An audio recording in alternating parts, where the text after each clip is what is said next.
Hi, I'm Braxton with Braxton Bruce Photography. Today is a special day. Today is Critique Day. Today the website we will critique is Nicole Barton Photography. And Nicole, before we get into it, I just want to say that you're brave. Asking me to critique your website takes courage. And it's that kind of courage that's going to make you successful. I commend you. You obviously have what it takes, and I look forward to seeing what you do in your photography adventures in the future. Before we get started, it's time for Butter My Biscuits, where I showcase somebody who has buttered my biscuits. Okay? We got a blog that I found when I Googled myself a little while ago, and the website is KatelynKenny.com. Now, I don't know Katelyn Kenny, but I appreciate Katelyn Kenny. Here's what she said. I discovered Braxton's work by seeing this photo of his included in a blog list of photographers who have drastically changed and improved in a short amount of time. Within 2 years, he went from basic amateur portraits and not clearly understanding light to this incredible complete control of light. His exposures and retouching are so inspiring, and the fact that he achieved this in a matter of months is mind-blowing. Thank you, Katelyn. That is so nice. I really appreciate it. And it doesn't matter that this is a really old post. The words are still nice, and I appreciate it. If you haven't been to Katelyn Kenny's website, I hardly have either. I just found this, I read this, I stopped there. But she's obviously got great taste, so I encourage you to go check it out. I'll put the link in the comments below. All right, on to Nicole Barton's website. So the first test of any critique is to see how fast the thing loads. Okay, so we're going to type in her website in the correct place. Nicole Barton Photography. Okay, let's see. All right, right away her logo's coming up. We got some pictures. Looks like they come in at low resolution before they shape up into high resolution. Let's see.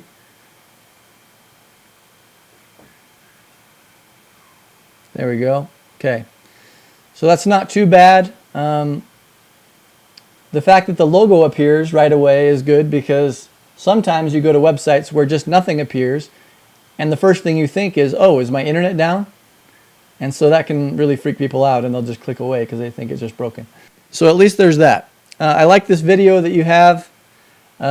Here, right underneath your logo, everything in it says photography. You've got styling, you've got hair and makeup going on, you've got models, you've got the flares and the flashes. So that just makes it feel like a studio situation. So I think this is working really well. I think there's something about having video on your homepage that feels a little bit higher end, a little bit nice. So I think that that's looking good. Now, this is the homepage link here. I want to see the portfolio, so let's see what happens when I click portfolio. Oh, this kind of freaked me out because right away I'm kind of cropped uncomfortably on some of these photos, and I'm not sure if they're supposed to be like that. And then I have Steffi Hernandez right here, and I don't know what that, why am I looking at her name? So then I scrolled back up and I was like, oh, I see, the bookmark is just in the wrong place. So when you have one of these pages that's just a giant long page, and then all your links just move down to certain parts of the page, there's little bookmarks on the page that are placed there to help your website know where these links should take you. If I click accolades, there's a bookmark at the very bottom that's going to take me there. The bookmark is always at the very top, right in line with this edge here. And that's where the top of the page is going to be. So I would take a look at this. I would go in, see where your bookmark is, make sure that it takes you to the top edge here rather than down here, just so you don't confuse people. When you're somebody that's trying to hire a photographer, when you're looking through websites, this kind of thing is not going to make them click away instantly.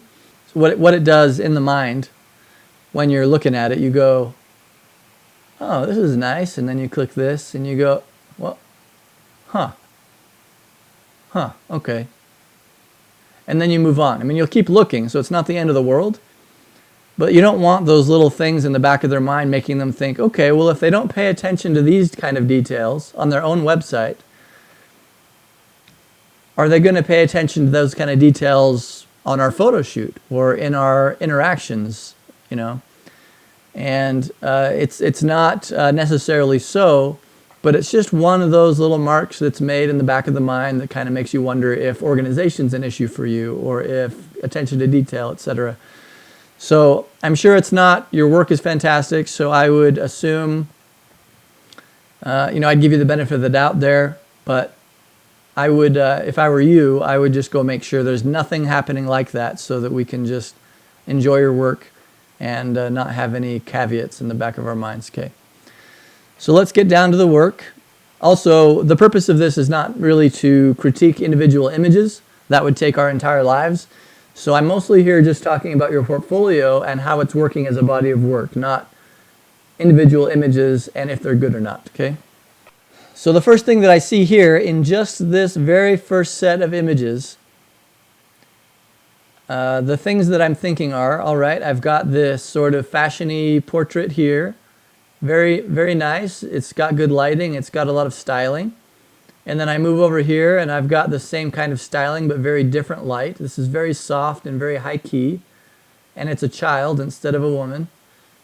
Okay, it could still be in the same area. And then I come over here and now I've got a styled portrait of a child that is not in the fashion area. This is more, the styling is more like a Target ad, whereas the lighting seems a little bit harsh and maybe it was shot too late in the evening or the light was too bright so it darkened the background because this shadow and stuff is pretty dark. So the style here is very different from this or from this. And then I've got this high-key beauty portrait here. The framing on these is very traditional. It's all in the third. And then this one is at 50%. So this is a different framing.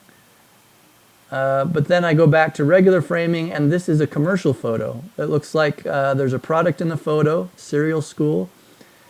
This is very commercially styled. It's very clean. The light is very good. But that's very different from a fashion portrait or a beauty portrait or pictures of children or a Target ad. And then up here I have something that looks like it would be in Vanity Fair, maybe Annie Leibovitz style, which is executed well. I think it's a fantastic portrait, but it's very different from this or from this or from this. So already, in this, 6 pictures, almost every picture is already completely different. So I'm not quite sure when I hire you what I'm going to get. I might have to spend a lot of my time explaining to you what it is that I'm looking for now because I'm not hiring a photographer that has a singular voice.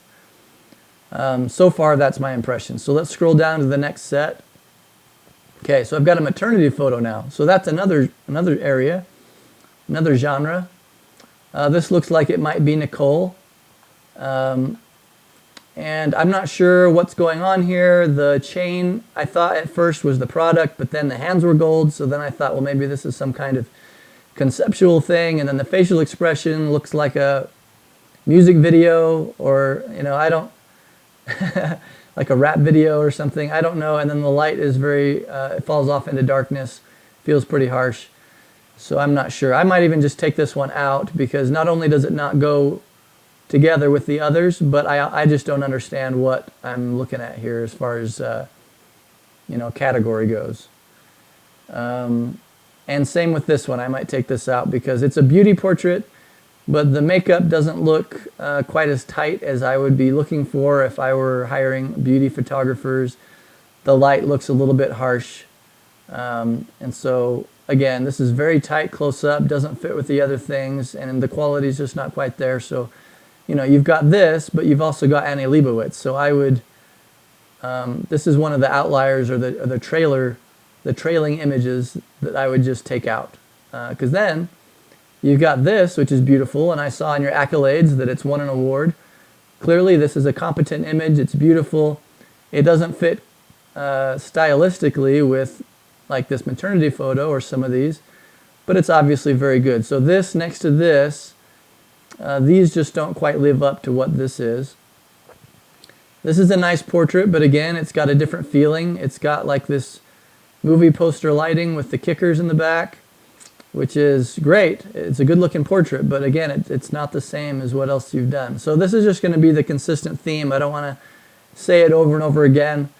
But as I scroll down here, I just want you to think about that and see what I'm talking about. So we have conceptual portrait here. We have fitness portrait here. Here's a sailor portrait, we have a guy, we've got another sort of Vogue portrait of women here, which is good quality. Then we have a baby picture. I think this is Nicole again. And again, it's good. It's got an 80s theme though, so the look is very different. The lighting is different. And then we got more commercial work, karate, fashion portrait. We got this one's really nice.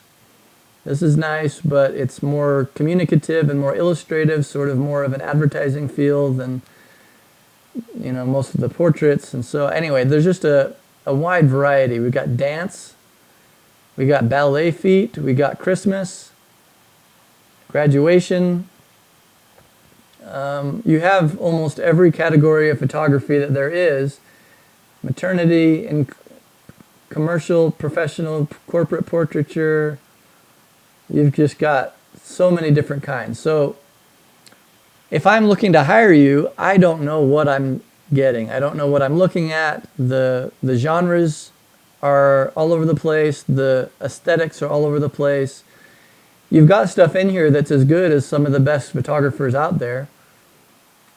But then there's also some stuff that's just not quite living up to that standard. And then you've got all the different genres. And so I don't know.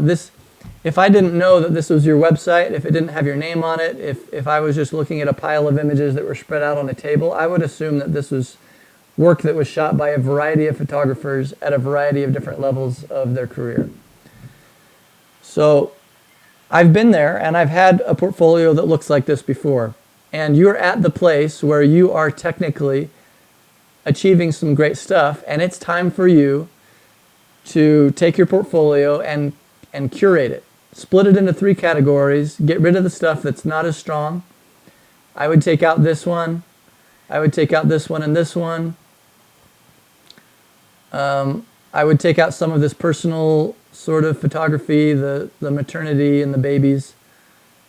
And I would stick with the stuff like this fitness that has some modernism. It's got some use of geometry.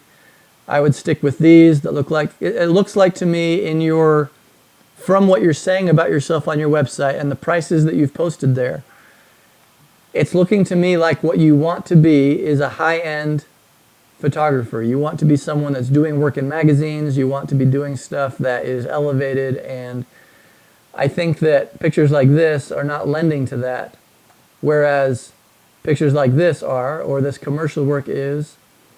And so, and this I would take out. I can't really make out the person in the photo, even though it's a creative photo. So either brighten her up or just take this picture out entirely. Karate I would get rid of. It's a nice photo, but doesn't go with it. So I would break this into maybe portraiture, maybe fashion, and then commercial. I would take this out. It doesn't have the lighting that most of your other pictures have. It doesn't fit. And then go through and just curate.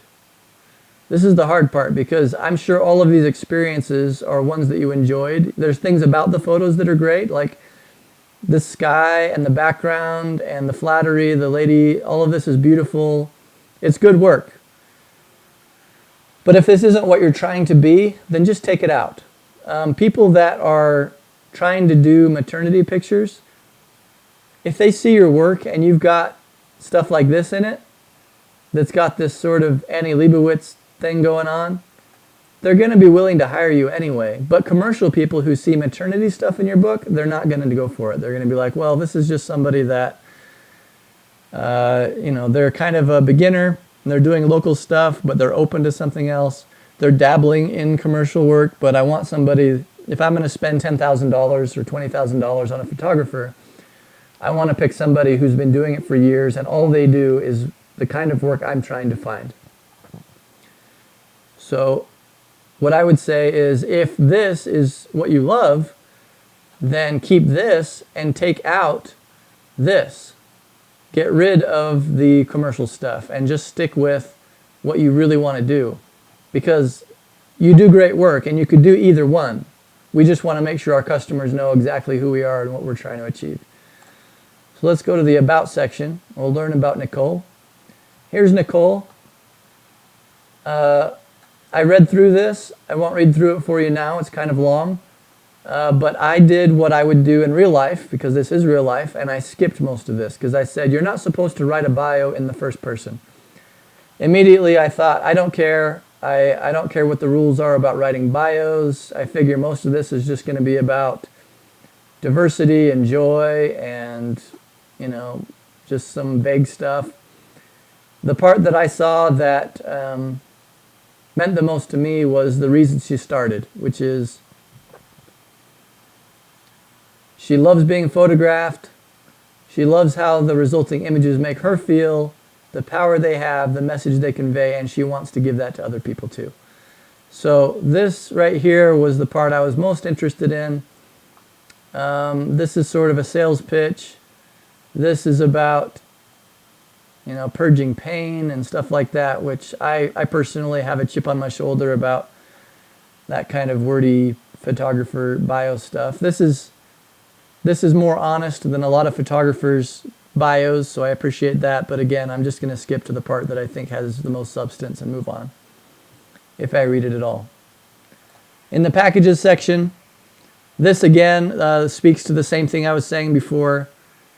It seems like you're a little bit divided. You've got prices for your photo shoots, $350. Then you've got your packages that are like $3,000 for 20 pictures.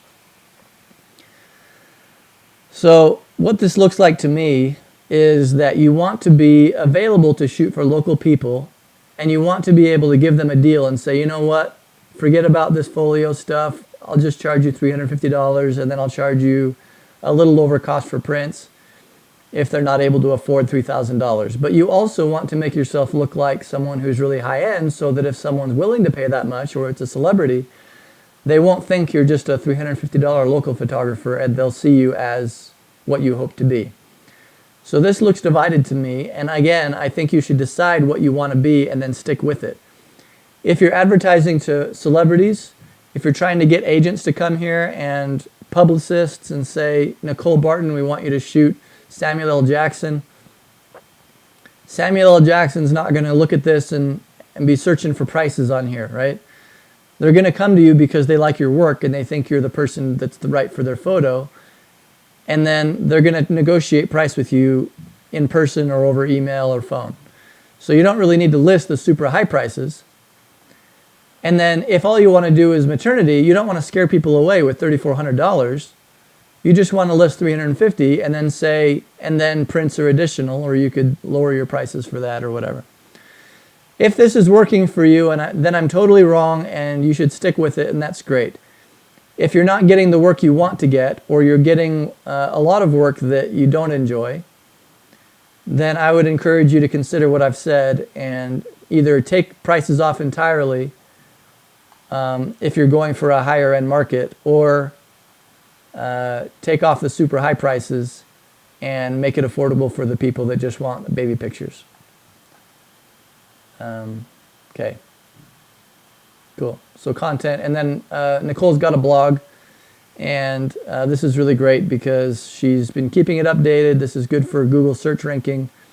There's a picture here that I didn't see in our portfolio, and that's how I use it too. Sometimes I shoot stuff that doesn't really fit in my portfolio, but I'm proud of it. I'll put it on my blog and I'll write about it. So it looks like she's got the right idea here. Okay, so overall takeaways. 1, break your portfolio into 3 categories, if those are all 3 categories that you want to get work in.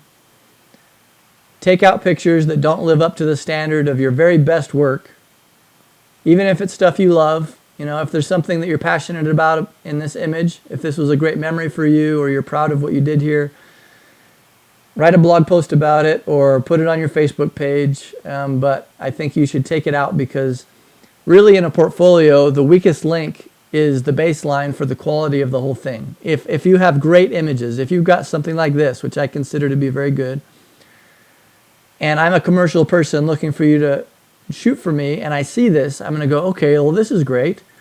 But then when I come in and I see this, then I think, well, that other picture was great. This is competent, but I'm not sure if I'm going to get this or if I'm going to get this. And that worry or that fear means I'm going to base my decision on this one.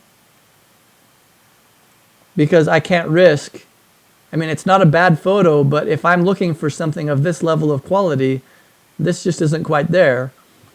And if I'm risking this, that's my job that I'm risking. I'm an art director, or I'm a freelance creative director for a large company or a celebrity. I can't risk my job by hiring someone that may or may not give me what I'm looking for. Does that make sense? So even if it's a great photo, even if it's completely competent, you might consider taking it down just to raise the overall quality of your portfolio. There's other places you can post stuff like this. Instagram, for example, that would be just fine. If graduation pictures aren't what you're trying to shoot, take it off. You don't need it. This picture especially, I would take this one off immediately. It's too shadowy. It's just graduation pictures. He's not dressed well. There's no styling. It looks like he's at a construction site. I just don't understand this, and if I were looking for a commercial photographer, this would be a turnoff for me. I would think, well, this right here is great. I would love a picture like this for my magazine layout, but if it turns out like this, then I'm screwed. My boss is going to fire me, or they're going to assign me something that's less important to the company or whatever. So I would just be very careful, narrow it down. Once you've got 3 categories divided, step 2 is to figure out which of this work is the one that you love the most. What aesthetic is the one that you love the most? Go out and shoot that aesthetic for each of your categories, and then slowly start to replace the work that is not consistent with that look, so that eventually you'll have a fully fleshed out, consistent portfolio where everything is not exactly the same, but fits together very nicely. And when I come shopping, I know exactly who you are and what I'm going to get when I hire you. So that's my advice. Fix the little link thing. That's not that big a deal, but yeah, so that pretty much sums it up. But Nicole, I appreciate what you're doing. You obviously have a great level of technical ability. I admire your courage and your desire to learn and your willingness to take criticism and make changes to your work in order to progress.